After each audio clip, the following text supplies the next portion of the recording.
영적인 아비와 같은 역할을 했단 말이에요. 근데 떠났으니까 우리가 언뜻 생각하기에는 아이를 떼놓은 엄마의 심정이겠지 이렇게 생각을 할 텐데, 지금 이 바울이 사용한 단어는 부모의 입장이 아니라 아이의 입장에서 표현을 한 거예요. 부모를 잃어버린 아이와 같이 되었다라고 이야기를 하는 거예요.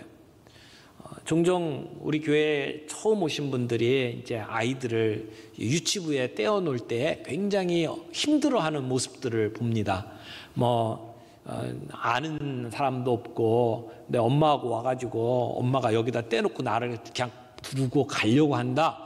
그러면 마치 세상이 무너지는 것처럼 애가 막 바락바락 울면서 떨어지지 않으려고 애를 쓰는 모습들을 보죠.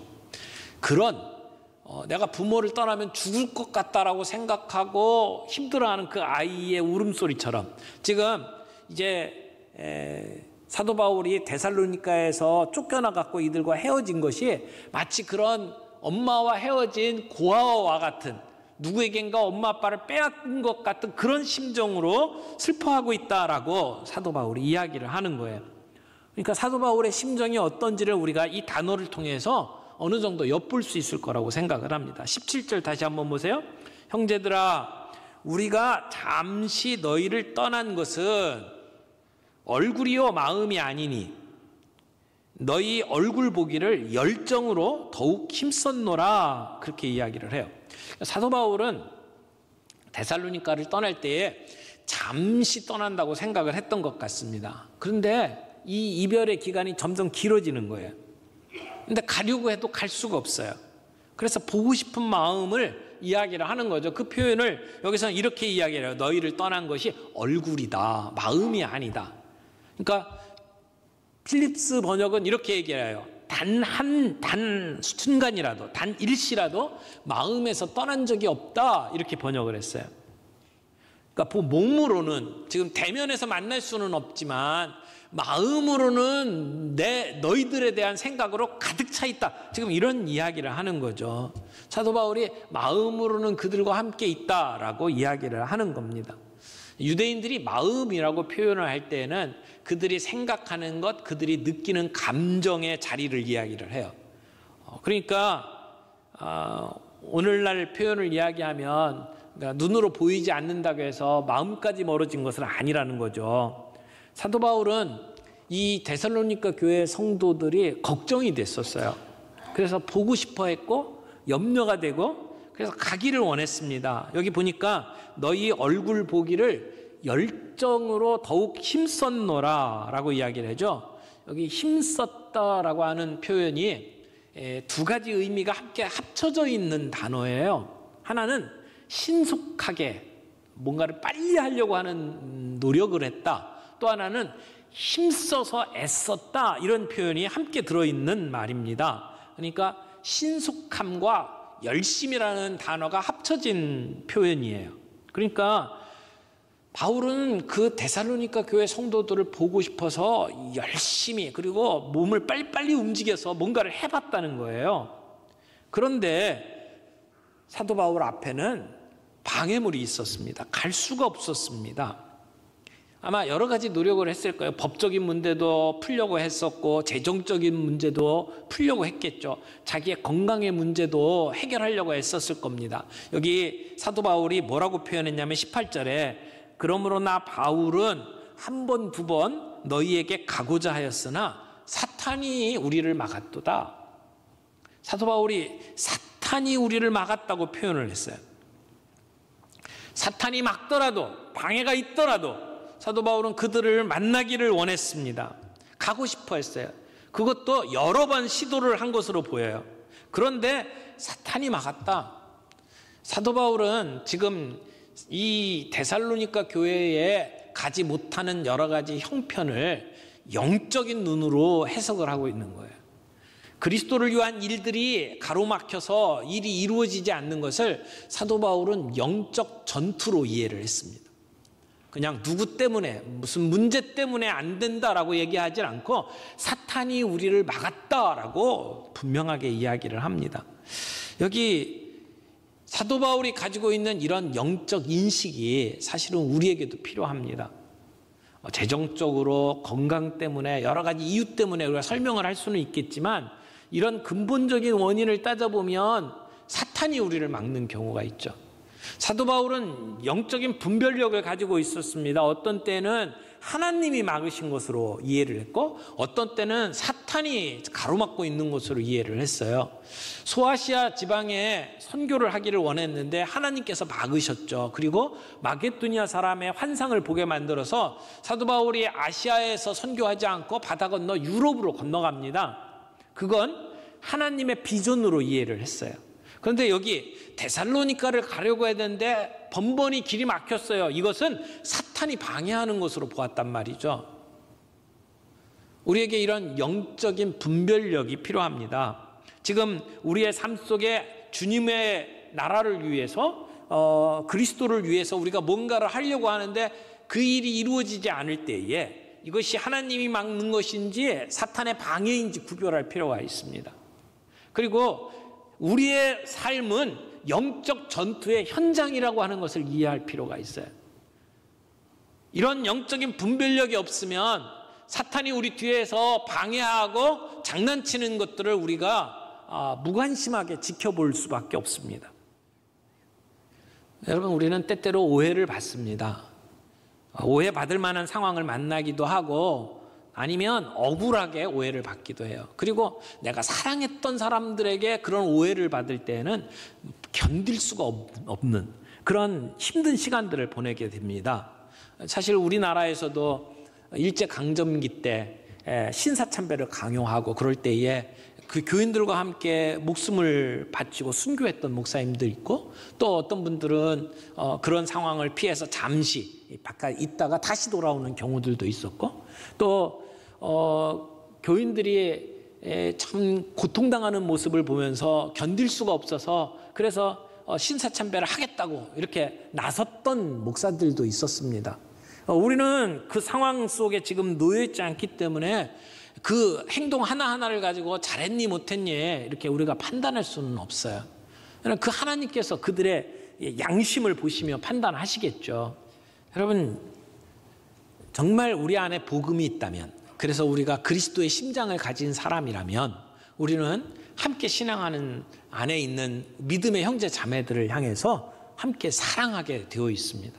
우리가 예수 그리스도를 나의 구주로 영접하고 그래서 십자가의 사랑이 무엇인지를 깨달은 사람이라면 우리는 예수 그리스도의 심장을 가지고 있는 사람이죠. 내가 뭔가를 해서가 아니라 그분의 은혜로 말미암아 구원 얻은 사람이다라고 하는 사람은 그 안에 예수 그리스도의 심장이 있는 사람이에요. 근데 예수 그리스도의 심장을 가진 사람들의 특징이 있습니다. 그들을 사랑하는 사람들입니다. 사도 바울은 이 데살로니가 교회 성도들을 정말 애틋하게 사랑했어요. 그런데요, 데살로니가 교회 성도들도 보게 되면 정말 사랑이 넘치는 교회였어요. 이 데살로니가 전서 4장 9절에 보면 사도 바울이 이 교회 성도들을 향해서 이렇게 소개를 합니다. 형제 사랑에 관하여는 너희에게 쓸 것이 없음은 너희들 자신이 하나님의 가르치심을 받아 서로 사랑함이라. 데살로니가 교회는 서로 사랑하는 일에 있어서는 아주 뛰어난 사람들이었다는 거죠. 그래서 사랑해라 라고 하는 말을 너희들에게 쓸 필요가 없다. 사도 바울이 그렇게 얘기를 하고 있는 거예요. 그들은 십자가의 사랑을 알았습니다. 예수 그리스도의 심장을 가진 사람들이었습니다. 그래서 서로를 사랑하는 그러한 아름다운 모습들을 보여준 거죠. 사도 바울도 지금 이 데살로니가 교회 성도들 향해서 애틋하게 사랑을 표현하고 있는 것도 그 안에 예수 그리스도의 심장이 있었기 때문이다. 이렇게 말할 수가 있습니다. 자, 사도 바울이 이 데살로니가 교회 성도들을 향해서 뭐라고 이야기를 합니까? 우리 두 번째 생각해 볼 사랑의 관계는 나의 소망, 나의 기쁨, 나의 자랑의 면류관이다 라고 하는 이 사도 바울의 고백입니다. 지금 사도 바울은 데살로니가 교회 성도들을 이렇게 이야기를 하는 거죠. 우리의 소망이나 기쁨이나 자랑의 면류관이 무엇이냐? 너희가 아니냐? 이렇게 이야기를 하는 거예요. 그런데 여기 강림하실 때에 라고 하는 말이 나오죠. 강림하실 때에, 이 강림한다라고 하는 것은 왕이 행차해서 왕이 모습을 드러낼 때 그런 의미거든요. 근데 궁극적으로 보면 예수님께서 다시 오셔서 재림하실 때에 그런 의미를 가지고 있죠. 사도 바울은 주님이 다시 오셔서 우리 앞에 자신의 모습을 드러내실 때에는 늘 하나님께서 우리에게 맡겨주신 일들에 대한 평가가 있을 것이다 라고 생각을 했어요.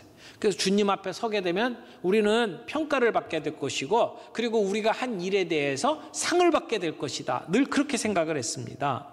그래서 우리가 일한 대로 상을 주시리라. 사도 바울의 마음속에 주님을 사모하는 마음속에는 늘 그때 주님 만나면 내가 헌신했고 내가 섬겼던 일들을 통해서 주님이 상 주실 거야 라고 하는 생각을 가지고 있는 거죠. 그래서 마치 운동선수들이 운동 경기에 나와서 정말 최선을 다해서 뛰고 난 다음에 1등한 사람에게 월계관을 씌워주는 것처럼, 요즘으로 이야기하면 금메달을 주잖아요. 메달을 목에 거는 것처럼 사도 바울은 이렇게 이야기를 하는 거예요. 주님 오시게 될 때 우리가 한 사역에 대해서 주님이 분명히 메달을 주실 텐데 그 메달이 뭔지 아냐? 너희들이다, 이렇게 이야기를 하고 있는 거죠. 여기 우리의 소망이나 기쁨이나 자랑의 면류관이 뭐냐? 면류관이라고 하는 말은 오해하기가 쉬운데, 무슨 왕이 쓰는 관 뭐 이렇게 생각을 하기가 쉬운데, 이것은 월계수관이에요. 그러니까 운동한 사람들이 우승했을 때 씌워주는 그 관을 이야기하는 거죠. 그러니까 오늘날 말로 번역을 하면 금메달이다, 이렇게 말할 수 있을 거예요. 메달을 주는 거예요. 그걸 생각을 하면서 지금 내가 한 일에 대해서 주님이 메달을 주면서 상을 주면서 칭찬을 하실 텐데, 내게 그 면류관이 뭐냐, 내게 그 금메달이 뭐냐, 여러분입니다 라고 이야기를 하는 거죠. 사도 바울은 주님 다시 만나게 될 때 내어놓을 수 있는 열매로 지금 데살로니가 교회 성도들을 이야기를 하는 거예요. 그러니까 주님 앞에 내놓을 수 있는 열매로 데살로니가 교회 성도들을 생각한다면 관심이 안 가겠어요? 그들이 믿음 안에 잘 서기를 바라고, 그들이 정말 신앙생활 잘하기를 바라고, 그러면서 그들을 섬기는 것이 사도 바울에게서는 굉장히 중요한 일이다라고 하는 것을 우리가 알 수 있겠죠. 사도 바울은 장래에 주님 앞에 서게 될 날을 바라보면서 데살로니가 성도들을 바라봤어요. 그리고 내가 주님 앞에 내놓을 수 있는 자랑이 뭐냐? 내 안에서 찾는 게 아니라 나로 말미암아 복음을 듣고 나로 말미암아 신앙생활을 하고 있는 저 성도들이 주님 앞에 내놓을 수 있는 열매다라고 하는 생각을 갖고 있는 거죠. 여러분, 우리가 언젠가 주님 앞에 서게 될 때 함께 신앙생활하고 있는 저와 여러분들이 서로에게 이런 자랑이 되기를 바랍니다. 제가 목회를 했는데 주님 앞에 서게 됐는데, 야, 너는 무슨 농사를 그렇게 졌냐? 주님이 그렇게 말씀을 하신다면 얼마나 부끄러울까요? 여러분이 멘토로 섬기고, 여러분이 순장으로 섬기고, 여러분 주변에 있는 사람들을 전도하고 그들을 말씀 안에서 양육하는 일들을 각자가 하고 있는데, 언젠가 주님 앞에 섰을 때 주님, 제게 주신 시간과 제게 주신 능력을 가지고 이런 열매를 가졌습니다. 30배, 60배, 100배의 열매가 여기 있습니다. 그렇게 고백하면서 자랑스러워할 수 있는 관계가 되어야 하지 않겠습니까? 저와 여러분들이 주님 앞에 나섰을 때에 부끄러움 당하지 아니하는 관계가 되기를 바랍니다. 사도 바울은 지금 데살로니가 교회 성도들이 그렇게 사랑하는 모습, 그렇게 환난 속에서도 꿋꿋하게 신앙을 지키는 모습을 보면서 여러분들이야말로 나의 소망이고 나의 기쁨이고 나의 자랑스러운 금메달입니다 라고 이야기를 하고 있는 거예요. 저는 우리 성도들 간에 이렇게 서로를 인정하고 격려하는 말들이 참 많았으면 좋겠다라고 생각을 합니다. 여러분은 사랑하는 사람들, 여러분 주위에 있는 사람들을 얼마만큼 인정하고 있습니까? 얼마만큼 격려하고 있습니까? 어떻게 보면 연애 편지를 쓰는 것처럼 사도 바울이 여러분들이야말로 나의 소망입니다, 기쁨입니다, 영광입니다, 이렇게 이야기를 하고 있잖아요. 우리가 서로를 향해서 그렇게 격려할 수 있기를 바랍니다. 그런 기쁨과 사랑을 표현할 수 있기를 바랍니다. 우리가 연말 연초가 되면 성도들에게 이런 일 좀 해주십시오라고 부탁을 하잖아요. 어저께도 우리 유치부 전도사님이 우리 선생님 한 분을 이렇게 확보를 했어요. 이렇게 해달라고 부탁을 했는데 하겠다고 했나 봐요. 뭐 펄쩍펄쩍 뛰면서 좋아하는 거예요. 근데 우리가 도와달라, 이런 일을 맡아달라라고 부탁을 하면 아이고 저는 뭐 평신도일 뿐인데요, 뭐 이렇게 얘기하면서 뒤로 빼시는 분들 종종 만나거든요. 여러분, 우리가 사도 바울 그러면 우리보다 훨씬 뭔가 다른 차원에 있는 사람처럼 생각을 하고, 그런 사람에 비하면 우리는 아무것도 아니에요, 우리는 나부랭이 정도밖에 안 돼요, 이렇게 생각을 할 수도 있어요. 그러나 주님 앞에 볼 때 사도 바울도 연약한 사람이었고, 어떻게 보면 주님을 핍박하는 자리에 앞장섰던 악한 사람 아니었습니까? 그런데도 주님께서 그를 들어서 그만큼 사용을 하셨다면 그가 능력이 있어서가 아니에요. 부족하고 연약함에도 불구하고 하나님께서 이스라엘 백성들을 불러서 사용하시는 것이 그들이 똑똑해서가 아니라고 말씀을 드렸죠. 그들이 연약한 백성이기 때문에 하나님의 능력을 보여주시기 위해서 연약한 자, 부족한 자를 들어서 하나님의 능력을 보여주신 거라고 말씀을 드렸어요. 주님이 내게 너 좀 쓰겠다라고 이야기할 때에 저는 힘이 없어요, 저는 경험이 없어요, 능력이 없어요, 그러면서 뒤로 빼지 마십시오. 나 같은 자를 들어서 사용하시는 하나님의 능력을 볼 수 있게 되기를 바랍니다. 그래서 나를 부족하지만 주님 앞에 드리면 하나님께서 우리를 통해서 놀라운 일을 하실 거예요. 하나님의 능력을 볼 수 있는 기회를 만들어 보십시오. 사도 바울은 성도들에게 지금 이렇게 격려하는 거예요. 여러분들이야말로 우리의 소망입니다. 여러분이야말로 내가 기뻐하는 이유입니다. 여러분 때문에 정말 내가 살 가치가 있습니다. 내가 살아가는 이유가 여러분 때문입니다. 우리가 서로를 향해서 그렇게 고백하면서 서로를 격려하고 위로할 수 있는 우리 성도들의 관계가 되었으면 좋겠어요. 세 번째, 사도 바울은 데살로니가 교회 성도들을 향해서 나의 가장 보람된 열매라고 지금 이야기를 하고 있습니다. 우리가 가치 있다, 보람 있다 이야기할 수 있는 일들이 여러 가지 있겠지만 가장 보람된 일이 있다면 그것은 나 때문에 예수님 만나고, 나 때문에 살 소망이 생기고, 나 때문에 치유받고 일어서고, 나 때문에 삶의 소망을 가지고 비전을 가지고 살아갈 수 있게 된 것, 그게 아닐까요? 내가 예수님 만날 수 있도록 다리 역할을 했고, 내가 그 사람이 성장할 수 있도록 다리 역할을 했다, 그것만큼 보람된 일이 있을까요? 우리가 하나님 앞에 나가서 자랑할 게 뭔가요? 내가 이 땅에서 성취한 일들, 내가 얼마를 벌었고, 내가 어떤 건물을 지었고, 내가 어떤 학위를 받았고, 그거 주님 앞에 갖고 가봤자 아무 소용없습니다. 그러나 정말 보람 있는 일이 있다면 나로 말미암아 예수 만나게 된 사람, 나로 말미암아 영적으로 성장한 사람, 나로 말미암아 인생의 새로운 비전을 가지고 살아간 사람, 그 사람들 아닐까요? 그만큼 가치 있고 소망스러운 일이 없을 겁니다. 근데 우리는 예수님을 소개하자 그러면 벌벌 떱니다. 두려워합니다. 나 같은 사람이 무슨 얘기를 하면 그 사람이 예수 믿을까? 우리 시대의 복음 전도자로 가장 유명한 사람이 누굴까요? 아마 빌리 그레함 모르는 사람이 없을 거예요. 빌리 그레함 목사님이 우리 한국에도 오셔서 저 여의도에서 집회도 했고, 그분이 말씀 전하는 것도 영상을 통해서 봤습니다. 그분이 설교 끝난 다음에 예수 믿을 사람 일어서라고 이렇게 초청을 하면 수많은 사람들이 일어서는 것을 봤어요. 근데 종종 그런 생각을 해요. 빌리 그레함 목사님이 설교하는 내용을 보면 뭐 그렇게 감동적인 얘기를 하는 게 아니에요. 굉장히 밋밋해요. 성경이 말씀하시기를, 그러면서 성경 얘기를 들려주는 설교거든요.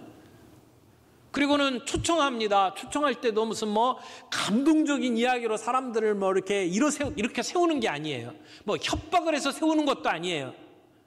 근데 그가 복음을 전하고, 그리고 사람들에게 초청을 한 다음에 뒤에 앉아서 턱을 개면서 기도하고 있는 그때에 사람들이 수없이 일어나는 놀라운 일들을 목격을 했어요.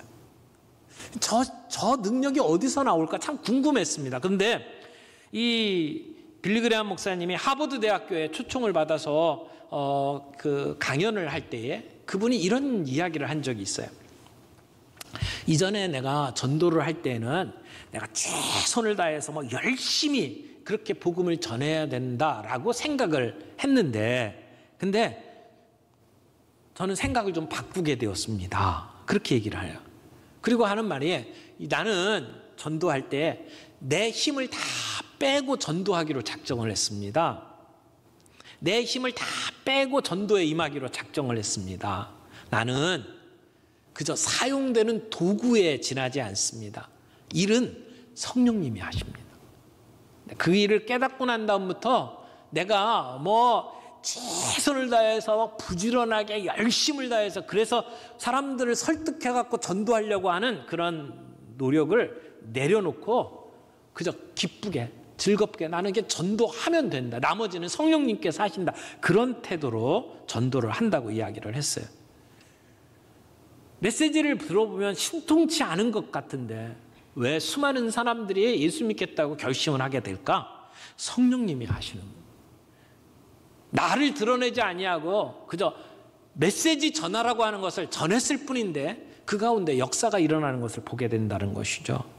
사랑하는 성도 여러분, 오늘 우리들의 삶 속에서 나를 뺐으면 좋겠어요. 내가 뭔가를 했다라고 하는 얘기를 하지 못하도록 나는 빼고 주님이 전도하라고 하면 그냥 그 메시지를 전하는 일을 하면 될 것 같아요. 그래서 나로 인해서 그분이 예수님을 만났다. 그럼 내가 주님 앞에 서게 되는 날 나의 열매, 나의 영광이 뭐냐? 그분을 이야기를 할 수 있겠죠. 성령을 모시고 사는 사람들은 누구나 이런 복음에 대한 열정을 가지고 살아갑니다. 오늘 2022년도를 시작을 하면서 여러분 마음속에 이 관계의 축복을 놓고 기도할 수 있으면 좋겠어요. 하나님, 내가 만나는 사람들, 내가 함께 생활하는 사람들, 그들이 나로 인해서 예수님을 만나게 해 주옵소서. 나로 인해서 영적인 도약이 있게 해 주옵소서. 나로 인해서 그들의 삶 속에 상처가 치유되고 그들이 소망 가운데 일어설 수 있는 일들이 있게 해 주옵소서. 그런 관계의 복을 위해서 우리가 함께 기도할 수 있기를 바랍니다. 그리고 주님이 언젠가 우리에게 오실 때에 자랑스럽게 우리가 그들의 이름을 올리면서 주님 앞에 나아갈 수 있는 우리의 삶이 되게 해 주옵소서. 여러분, 우리가 10월달 되면 새생명 축제를 합니다. 그때 돼서 복음을 전하고 그때 돼서 우리 교회 가자 이야기를 하는 게 아니라 올해 한 해를 시작하면서 내 주변에 있는 사람들 가운데 정말 나의 도움이 필요한 사람이 누군지를 바라보고 그들을 위해서 기도하고 그들에게 다리를 놓아주고 그들의 사랑의 관계를 맺고 그래서 가을에 그들에게 교회 가자고 이야기했을 때 그들이 지금까지 쌓아온 우리의 관계 때문에 주님 앞에 나오게 되는 역사가 있기를 바랍니다. 우리가 주님 앞에 가지고 갈 수 있는 것, 우리가 전도했던 영혼들입니다. 그런 영혼들을 주님 앞에 손붙잡고 주님 앞에 가서 설 수 있는 아름다운 우리의 삶이 되었으면 좋겠습니다. 우리가 주님이 다시 오실 때 주님 앞에 내어놓을 수 있는 우리의 면류관은 무엇입니까? 여러분은 그런 면류관이 있습니까? 2022년도는 그런 복된 관계를 맺는 그런 소망 가운데 우리의 삶이 더욱더 질이 높아지는, 그래서 서로를 향해서 나의 영광이요, 나의 소망이요, 나의 기쁨이라고 고백할 수 있는 아름다운 관계들이 세워지는 한 해가 되기를 바랍니다.